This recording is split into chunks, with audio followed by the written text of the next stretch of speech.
Здравствуйте, это новости на канале «Новый век». Меня зовут Анастасия Маслова. Сегодня в выпуске. Вину признали, расследование продолжается. Двум жительницам Агдавурака предъявили обвинение в убийстве 4 человек. Они хранят историю. 10 марта – День архивов России. Салют «Победа». В Туве проходит второй этап музыкального фестиваля. Об этом и не только подробнее.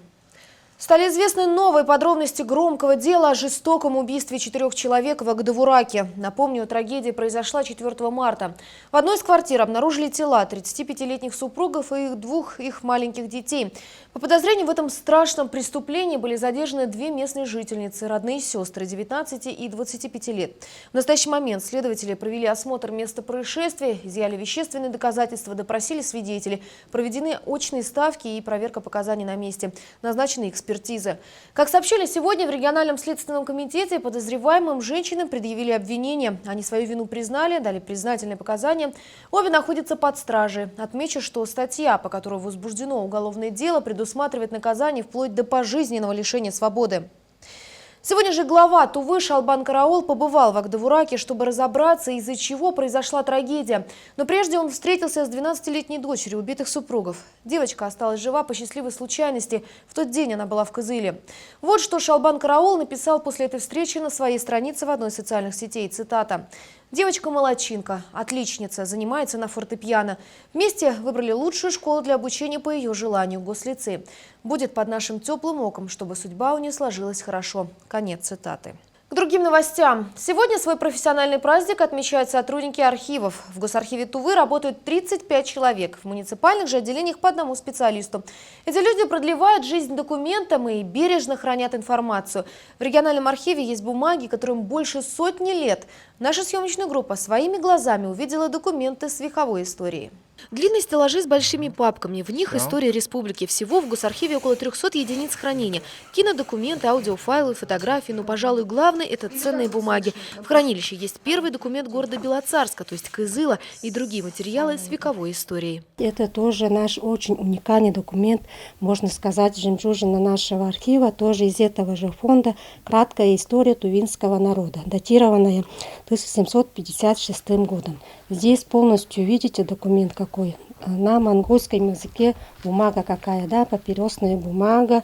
Это не единственный документ на монгольском языке. Чтобы материалы были доступны для всех жителей республики, их переводят на русский язык.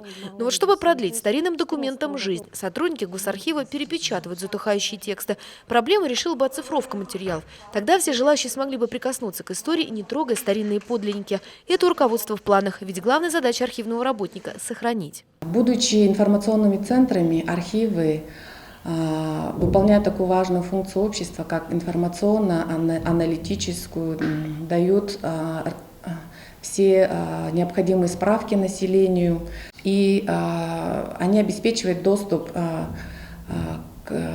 уникальным документам социально-экономического характера, социального характера, и сохранить документальное наследие, дать возможность нашим людям ознакомиться с ними – это вот главная задача наших архивистов. С профессиональным праздником сотрудников архива поздравил министр культуры Тувы Алдар Тамдын. Как говорят сами архивисты, их труд, может быть, для кого-то не видят, но за этим стоит кропотливая и большая работа. Ведь проходят столетия, меняются поколения, но история в виде бумаг, фотографий, видеоматериалов остается жить.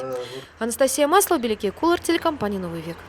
Минтруд Тувы начал выплачивать пенсионерам компенсацию за капремонт. Численность пенсионеров Тувы, имеющих право на возмещение расходов по оплате взносов за капитальный ремонт многоквартирных домов, в 2017 году составит 336 человек. С января органы социальной защиты республики начали принимать от них заявления на компенсации. На эти цели в бюджете предусмотрено более 460 тысяч рублей. По информации специалистов, в прошлом году, когда были введены компенсации, льготу оформили 394 пенсионера, которым выплатили более 400 тысяч рублей. В соответствии с федеральными и региональными законами, пенсионеры старше 70 лет имеют право на 50% возмещение расходов по взносу за капремонт, а тем, кому уже за 80, государство погашает их полностью. Подать заявление на компенсацию пенсионеры могут в отдел социальной защиты по месту жительства, собрав необходимые документы. Если кто-то не может сделать это по состоянию здоровья, то на помощь придут социальные работники. Для этого надо известить соцслужбы. К заявлению о назначении компенсационной выплаты должны быть приложены паспорт, справка о составе семьи, документы, подтверждающие, что заявители члены семьи не работают, квитанция об оплате взноса за капремонт за последний календарный месяц, предшествующий дате обращения, свидетельство собственника жилья и СНИЛС. Есть и некоторые нюансы. Так, заявители не должны иметь долгов по квартплате, должникам по закону льгота не положено. Почта России согласовала с Федеральной антимонопольной службой повышение цен на пересылку писем. Об этом сообщает РИА Новости. По информации издания, по результатам проведенных расчетов предлагается увеличить тарифы на услугу по пересылке внутренней письменной корреспонденции. Почтовых карточек, писем, бандероли на 13,5% отмечается в документе. Таким образом, тариф на пересылку по России простой карточки вырастет с 16 рублей 52 копеек до 18 рублей 88 копеек, простого письма весом до 20 граммов до 25 рублей 96 копеек, письма с объявленной ценностью весом до 20 граммов 112 рублей 10 копеек. По закону именно ФАС устанавливает тарифы на универсальные услуги связи, в частности на пересылку простых и заказных писем. В 2017 году Почта России планирует установить рекорд по числу почтовых отправлений – 400 миллионов штук против 296 миллионов в 2016. И о курсах валют. Доллар стоит 58 рублей 83 копейки, а евро 62 рубля. Внимание, розыск! Следователи сейчас устанавливают обстоятельства ДТП, которое произошло 3 марта в 15:20 на улице Ленина возле дома номер 64. Там на нерегулируемом пешеходном переходе Toyota сбила девушку. По предварительным данным, пешеход, девушка славянской внешности, ей около 16-17 лет, носит очки, зовут ее Эмилия. После происшествия водитель довез ее до 45-го магазина. Сотрудники ГИБДД просят откликнуться потерпевшую. Сейчас же прервемся на рекламу, она будет недолгой, не переключайтесь.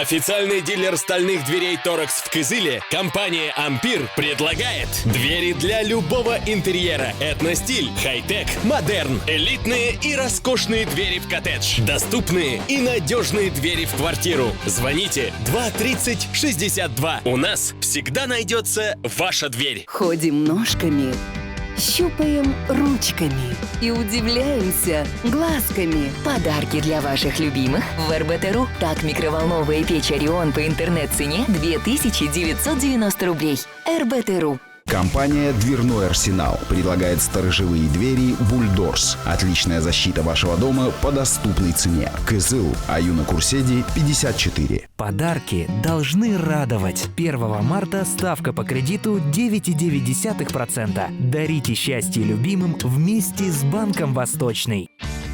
Компания «Геотех». Недвижимость по всем правилам. Работаем с любыми объектами недвижимости. От маленькой дачи до линейных объектов. 8 923 219 99 11. Кочетова, 93, 3-й этаж.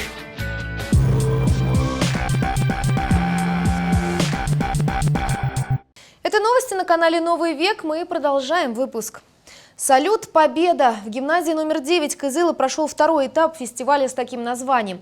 Он проводится ежегодно и посвящен победе в Великой Отечественной войне. В фестивале принимают участие педагогические коллективы образовательных учреждений. В этом году он проходит под девизом «Мы наследники Победы». Во втором этапе выступили 3 хоровых коллектива и 3 сольных исполнителей. Все участники сорвали овации зрительного зала и жюри.